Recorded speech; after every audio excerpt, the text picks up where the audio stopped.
All right, good afternoon. Exciting week. We know we have our big rival game this week versus Kentucky. We're looking forward to that, excited about that. Going back this past weekend, going back and looking at that, offensively, one of our better offensive outputs on the season. I think our guys, did some big-time plays in the passing game and then really established the run this past week. Really proud of that. Defensively, not a great effort on that side of the ball. Didn't tackle well, didn't fit well. But our guys rose up when they needed to, particularly there in the fourth quarter with those two big fourth down stops. I think obviously preserved the game for us. But, I think, proud of the fact that of how we battled in the ACC play, looking back on it, 5-3 record. I wasn't picked anywhere near that, but glad of the way the guys performed this year with that. And, we got a lot of things we can grow from and continue to develop and continue to get better. So we're, again, looking forward to this week. Coach, when you look back at the film from Saturday on defense, how much of it was, it seemed like a lot of missed tackles, how much of it was that, and how disappointing this time of the year to have that? Yeah, it's disappointing and the missed tackles, there's no question about it. It was, we didn't fit particularly well either in the run game. I think that was another thing that was disappointing. Guys getting out of their gaps and, and their guys able to get some rushing yards. Mo Neal's a good back, runs hard, but, when you're not fitting right, it's pretty easy to have, to get some big yards there. But, a lot of it, then also guys, when we did fit right, we didn't make the tackle. We got guys right there at the point of attack. They got to get them down, and we were not able to do that. And that's, we got to get better. Got to continue to work on that, work on tackling, and get better at that aspect. Coach, I know that's always a point of emphasis, but is that an even higher point of emphasis, knowing how well Kentucky runs the ball? Oh, absolutely.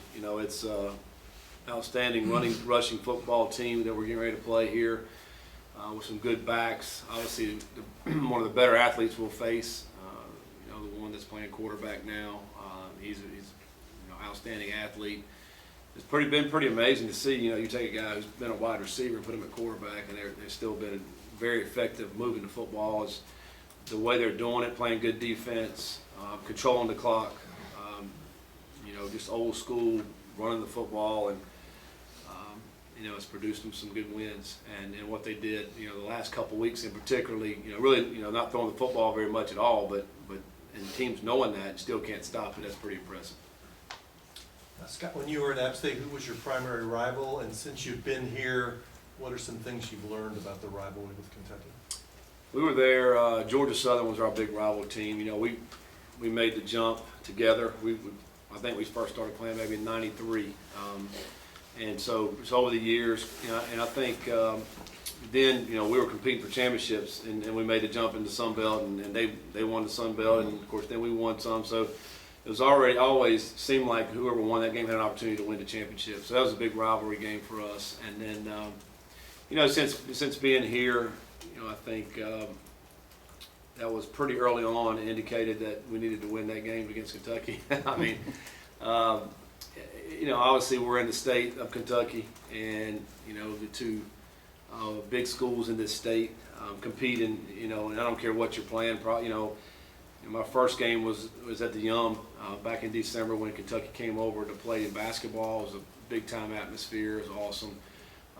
And then I've met a lot of people that have come up to me that say, I'm a Kentucky fan, but we like what you're doing here at Louisville. Until we play you, then we won't like you. But yeah, so it's been interesting over the last 10, 11 months to see how much passion there is between the two schools, and obviously great competition. Coach, how's Russ East? He's doing fine now. He hurt his leg there, a couple different things with it, but he'll be out. He'll be out this week. And actually had a procedure done yesterday, so he's in recovery now. Any other details, like what type of injury it is? I don't want to speak on that. I think it was something involved with his knee there. Yeah, Scott, just follow up on Jody's question about defense. How much improvement can you make in a short period of time like this when you've had 3 months and defense is still struggling? Yeah, I don't think you're going to make a ton of improvement between in a course of a week. we have to just do some things as coaches. What can we do to help our guys and put them in better positions to make plays? We better be where we need to be as far as gap integrity versus these guys. They'll certainly make you pay if you don't. They're going to put pressure on you. Obviously we've got to have everybody available there to make tackles around the running game. What that's going to do is put obviously more pressure on our outside guys, because you're probably going to be a little bit more one-on-one matchups on the outside just because you're trying to defend the run. But it comes back to fundamentally sinking your hips and wrapping up and holding on tight until the other guys can get there to get these guys down. So. We'll emphasize it again this week, and hopefully the guys will do a better job when we come out on Saturday. As Patrick tweeted out that he was signing off social media for the week. Is that something you'd ever enforce, or will you allow your players to kind of make their own decision on that? No, we just talked about it on Sunday. They can be on social media. We don't want to get involved in any kind of chatter back and forth out in social media. That's not going to help us win. I mean, the things that we talked about on Sunday is what can we do to help us win this football game, and I think it's in your preparation. It's focusing on what you got to do on a daily basis, getting ready, in practice, watching film, all those things. The chatter on social media doesn't help you win any football games. I mean, I think there's nothing about it that will help you win, so we don't need to do it. I think that's where that came from. When you look at Kentucky's defense, what kind of challenges do they present to your offense? Their defense, well, number one, really big up front and a lot of length. That's the first thing that stands out when you look at their front seven. They're a 3-4 defense, so their three linemen up front are all long and heavy, big bodies, and then before their linebackers are all over 220. So they have a lot of size up front. They've done a great job. One of the better pass defensive teams in the country, and I think they're ranked 10th maybe in pass defense, but they do a really good job of keeping everything in front of them. They haven't given up very many big plays. And as we all know, that's one thing we've been able to do offensively is get a lot of big plays, but they've eliminated everybody in that realm. They do a good job of getting their safety and their corners back, and then their linebackers are where they're supposed to be in their drops. And I think it makes it hard. You have to really earn your yardage in the throw game, and then their length presents problems up front. Their length and their size in the run game. So we're coming up with our game plan now, and but it makes it difficult and to find ways to be able to move the football. One thing that's been very impressive is the fact that no one has scored over 30 points in a long time, maybe a year and a half. And I think Florida this year had the most points, and that was 29. And actually Florida had made a rallied in the fourth quarter to go win that game. They were down a couple of touchdowns heading into the fourth quarter. So their defense presents a lot of problems, and what they're doing running the football, that's why they've been effective this year. What are the challenges? They've been fairly one-dimensional, but what are the challenges of stopping their running game if you don't have to worry about the passing? Well, because they're utilizing essentially the Q run is one extra gap that you have to defend. And I think anytime that happens, if you just have a running back and the quarterback's not a threat running the football, then you can really sell out wherever that running back goes. But now what they're doing is kind of splitting the defense in half. The running back goes one way, the quarterback goes the other, and you have to have guys on both sides. So it creates more gaps that you have to defend, and then there's a little bit more space. And they're good enough athletes to make you miss in space. And I think all the while, they do keep you honest in the throw game. They don't throw it much, but they do keep you honest with a lot of vertical routes. And so you have to make sure you have your guys covering their receivers. So I mean, that's what presents the problems, and they're such good athletes at those running positions. Early on, you were pretty positive about Hassan Hall, and then by the time Fall got here, Jaden Hawkins is the starter, and he's had a great season, record-setting season. What is it about him that sort of fits what you guys do running the ball? Well, I mean, he's got a knack for finding those holes within our zone scheme, and then he's a powerful runner. We've mentioned that he's not very big, but he's very strong, compact back. He runs with a chip on his shoulder at all times. Several of those runs the other night broke tackles, whether it's spin off, one in particular, the big long touchdown run, about a 50-yard run, where they kind of had it hemmed up and he just refused to go down. And I think, and he gets opportunity. I think that's the other thing. We know that we're going to give him the ball, and all our backs we're going to carry the football. And when they get their opportunities, then they got to make the most of it. But I tell you, the other thing is the guys up front have blocked well, tight ends have blocked well, and the receivers. There's so many of these long runs where you go and you look, and our receiver, Des Fitzpatrick down the field blocking, or Seth Dawkins on Hawkins' big run. Haycraft is 30 yards down the field and pinning a safety. I mean, those type blocks are incredible, and they spring, for those big runs, those big long touchdown runs. And so I thought in the second half, Hawkins just did a great job. We were committed to run the football more in the second half and try to keep their offense off the field, and we were able to turn out those kind of yards, and particularly that last drive, the 94-yard drive that we had with 6.5 minutes on the clock. That was huge. We melted it, I think, maybe 5.5 minutes, and he did the bulk of the damage on that drive. When you look back to February and the group of backs that you had in spring, could you have imagined these guys having those kind of seasons like Hall and Hawkins? I mean, what did you think of the group as a whole? Yeah, I think, we thought that those two guys in particular would probably be our two guys. They were the most explosive backs we had. We had some size. We had some other backs that were bigger, but those guys were explosive. And, coming into fall, we thought Hassan maybe be the guy, and he gets dinged up a little bit, and Hawkins kind of played a little bit better. And we knew we had both of them. It was going to take both of them also this year. And, it just so happens that Hawkins just had a great year and turned it on right from the start, Notre Dame game, and going over 100 yards in that first game. And we felt like at that point, man, we've got something there at Hawkins, and he's kind of shown that to be true. And had a breakout game this past weekend. Now he's sitting there close to 1,300 yards. With maybe a couple more games to go. So he's had a special year, no question about it. He's a freshman, particularly for a freshman, a really, really special year. And but really overall, I mean, for just any running back, he's had a special year.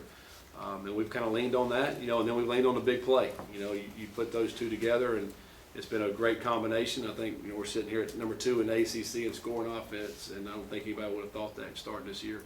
You just mentioned the big play, talking with how big they are up front. How important is it to kind of take the top off, get some of those big pass plays down the field? Yeah, it's going to have to be calculated because of the fact of, how they try to get back and not give you anything back there. So we're going to try to find some ways maybe to make that happen.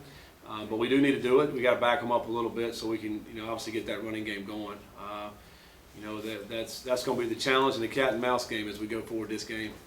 We were winding the clock to when you first got here through spring and fall camp. There was the discussion who's going to be the starting quarterback.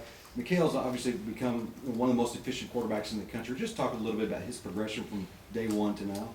Yeah, it's interesting because day 3 at camp he gets hurt, so you don't even have him all of August. You get 25 practices before your first game, and he doesn't get any of those, and which is bad obviously because we're one of those guys to compete. Puma and Cunningham to be competing there, and so then you have Puma and you have Evan, a freshman. They're trying to compete, and so really you didn't get Cunningham back until EKU. Kind of back, he still wasn't full healthy, and then Puma goes down, and now now Cunningham's got to go, and I just thought it was kind of learn on the job kind of training for him, because once he got in there, he'd play well, but then he was inconsistent, made some mistakes, and then of course Evan gets in and makes some good plays, and you're kind of playing both of them. But over the last few weeks, he's kind of just settled in and really, had a good feel for what we're trying to do offensively. The last 2 games, incredible 2 games back to back, what he's been able to accomplish, 6 touchdowns this weekend. What do you have, 4 touchdown passes the week prior? So he's really settled in and played well. And proud of him and the way he's developed. And really, because early on he was a little bit more inconsistent. And the one thing about it that's kind of been surprising to me is how accurate he is. I mean, he's an accurate passer, and maybe throws one of the better deep balls of anybody out there. If you go back and look at some of these throws, to me it started back at Western Kentucky. He threw a post route to Tutu on that post, and Tutu's not open when he throws it. He just puts some air under it. He's able to go get it. He did another one, that 90-yard one Saturday was the same way. The defender's behind Tutu, and he lobs it out there, and he goes and gets it. And so those are not easy throws. Those are great touch ball that you have to put the right arc on and throw it in the right spot so that our guy can go get it. So he's done very well in that regard, and I'm really proud of the way he's played. Like you mentioned, I think he's 4th in the country in passing efficiency if he just doesn't have enough attempts. Since you've been here, have you found that they're one of the schools that you recruit against a lot, or less than you imagined, or Kentucky? how often? Yeah. Yeah, we're going to recruit against them a lot, probably. In this state for sure, and then even in our footprint, you're going to recruit against them. It seems like most of the guys that we've kind of tried to target, they've kind of at some point been on them, and I'm sure that's not going to change. I mean, we're sitting right here, very close to each other, and you're going to be trying to go after some of the same kids, and it's just a matter of fit for the guys, the recruits. What kind of program they want to be a part of. That's really what it comes down to. Coach, without Russ, Jack has played a lot of snaps this year. Would he be in, and I guess, who else in that position back there at safety? Because I know you are thin there.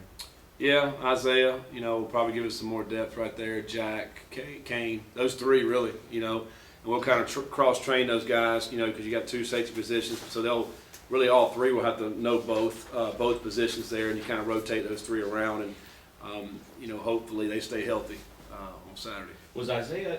He's played a lot lately, but was he hurt early in the year in the progression that you've seen with him? Yeah, he did. He had a hamstring early on, and probably missed maybe 4 to 5 weeks really with that hamstring. And so that's time missed, with reps. A little bit just like Cunningham, so very similar. So, and then the last month, he's gotten a lot more action. He's played on some special teams, played some defense, getting a better feel for everything. He's a smart player, so he understands kind of what we're doing. So his number will certainly get called this week, and he'll have to play, obviously, probably the biggest role he's had all season. Coach, you mentioned going to the UK Louisville basketball game when you came here. Was it similar, almost in a sense, right away you knew what this series was going to be about when you kind of saw that atmosphere and that type of crowd? Yeah, and I grew up in Durham. I've seen the Carolina Duke rivalry there, and then when you get here, and then I went to Toledo one year and I recognized the Ohio State Michigan rivalry. And then you come to Louisville and obviously the Kentucky Louisville rivalry, and that was a great atmosphere in that game, and you just get a good sense of how it's going to be, and then for me, I'm just kind of learning of how it always goes, and I figured they played twice in basketball. They only played once, and I guess it's like that in most of the sports. So you get one opportunity and one shot for bragging rights throughout the year.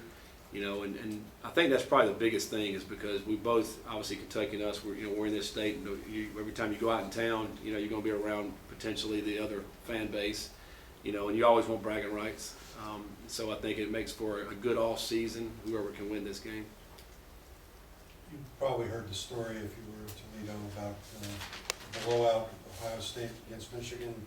Somebody asked Woody Hayes why he went for 2, and he said, because I couldn't go for 3. Do you think animosity has any value in these rivalries? Do you want your guys to dislike Kentucky, or do you feed on that at all?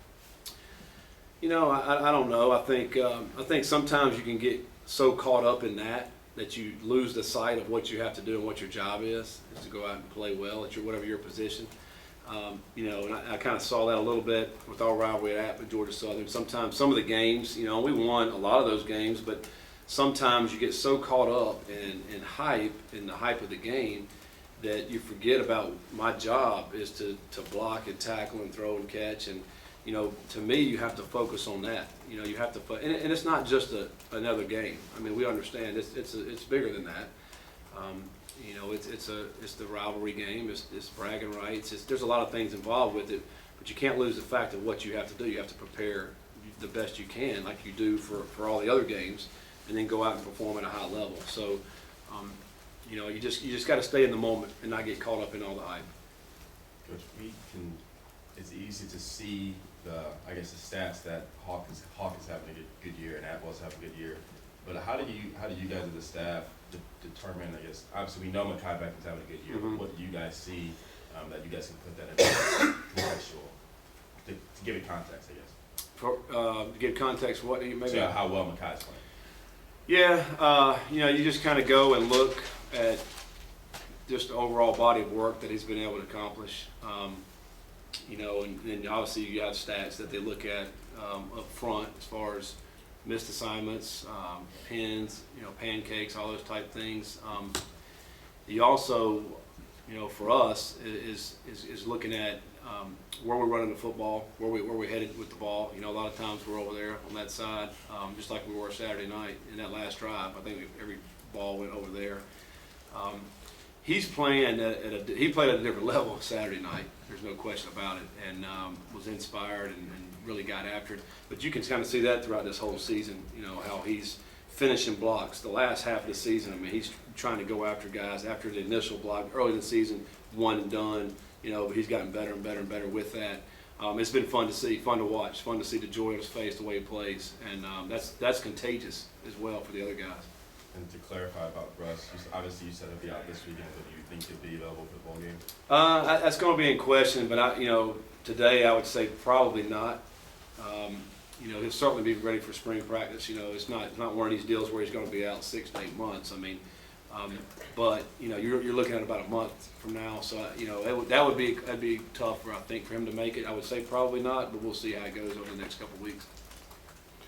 Curious as to what you think about your counterpart, Coach Stoops, whether you guys have a relationship, and what do you think about the job that he's done there at Kentucky? Yeah, I really don't have a relationship with him, really don't know him, but he's done a great job there. Obviously, last year, what they win 10 games last year, had a great season, and what he's been able to accomplish there has been really, really good. Got a lot of respect for what he's been able to do and accomplish there, and for what the way his program is, and but I don't know him personally. I just that's what I've seen. I know when he got there and what he's been able to do the first couple of years, didn't win as many games, and then to build that up to a 10-win season, you got to respect that and what they've been able to accomplish. How much have you come to appreciate the ACC this year, the competition level, and looking at where you finished, how much more do you feel like you have to maybe uphold the league's stature in a game like that going against an SEC school? Well, yeah, I mean, the ACC kind of national perspective, people said the ACC was down. Clemson obviously is one of the best teams in the country. A lot of teams, I think they're pretty daggone good, really. It's you're beating up on each other a little bit, and that's hard. It's hard to maintain that level of play every single Saturday. I think that's why that's kind of happened, with the league play. I agree. I think it's big for the ACC when you can go out of conference and go get you a big win. I mean, there's no question about it. I think as you look back on a body of work, that's huge for our conference and our league. We got to be able to do that, and particularly when you're going against an SEC school. I think that's big as well because you're always getting compared to an SEC program. Last two, Mark. Whose job is it to simulate the voting in practice this week? Man, that's a good question. We're going to probably get a wide receiver, a couple of wide receivers. Probably just won't be one person.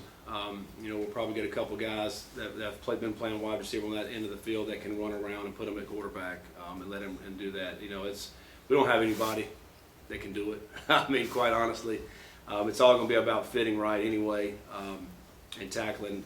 And you work on tackling through apparatuses. The different dummies that we have, not actually kids. So yeah, we'll just have to simulate that and really simulate the game speed, but you're not going to get that until you get out there on Saturday afternoon. This is your first one of these games, and this is rivalry weekend for everybody, but when this series started, it was the first game of the season. It was that way for, 10, 15 years. Do you like it either way? Are you fine with it the last game, or would you like to see it the first game? Well, really it doesn't matter to me. I think it is where it's at. I think probably at the beginning of the season, you probably get more hype with the game. Everybody's excited because you haven't played a football game. Everybody can't wait the football season to hit, so you're going to get a bigger crowd, probably more excitement surrounding that game. At the end of the season, it's Thanksgiving weekend. Teams are kind of what they are at that point in the season. Probably there's excitement here. We all know that, but it's rivalry weekends all across the country that way. But students are gone, they're going for Thanksgiving break. So for all those reasons, I think it's probably more hype at the beginning. But it doesn't matter when you play. I mean, whenever you're playing your rival, it's going to be intense. There's going to be a lot of excitement there, and regardless, and you got to go out and play your best ball. All right. Thanks, guys. Thank you.